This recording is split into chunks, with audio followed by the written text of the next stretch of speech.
வாழ்க்கையை பிள்ளைகளுக்கு சொல்லித் தருகின்ற பொழுது மிக நுட்பமான மிகப்பெரிய விஷயங்களை சொல்லித் தருவதில் இருந்து ஒரு தலைமுறை வஞ்சித்து இருக்கிறது. சொக்கலிங்கம் சார் என்கிட்ட ஒரு விஷயம் சொன்னார். அப்ப நான் ரொம்ப சின்ன பிள்ளைங்க, காம்படிஷன்ல வந்து நான் கலந்துக்கிறதுக்காக வரேன். அவர் திருக்கரங்களால் காம்படிஷன்ல ஜெயிச்சு பிரைஸ் வாங்கினவனா. கம்பன் கழகத்தில் அவர் எனக்கு முதல் பரிசு தருகிறார். கம்பராமாயணத்தில் நான் பேசுகிறேன்.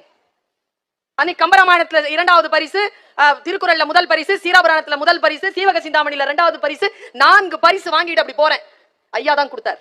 ஐயா கொடுக்கும் பொழுது எனக்கு வயது இருக்கும் 16 வயதில் ஒரு மிகப்பெரிய பிரம்மாண்டமான ஒரு மனிதன் பேசுவதை அங்க வாசல்ல உட்கார்ந்து கேட்டேன். நான் இந்த வயதில் கூட அதை என்னால் மறக்க முடியவில்லை. அதுதான் சொல், பெரியவர்களுடைய சொல் அதுதான். எத்தனையோ நிகழ்ச்சிகள் மேடையில் நடக்க இருக்கின்றன, எத்தனையோ ஆடல் பாடல்களை நீங்கள் கேட்டு ரசிக்கலாம். ஆனால் வாழ்க்கையில் நம்மை வழிபடுத்த போவது சிந்தனையும் சொல்லும் தான். அதனால் தான் சிந்தனையாளர்களையும் அழைத்து பேச வைக்கிறார்கள். அவர் சொன்ன சொல் என்ன தெரியுமா? அவங்க அம்மா இந்த ஊர்க்காரங்க தான். ஒரு முறை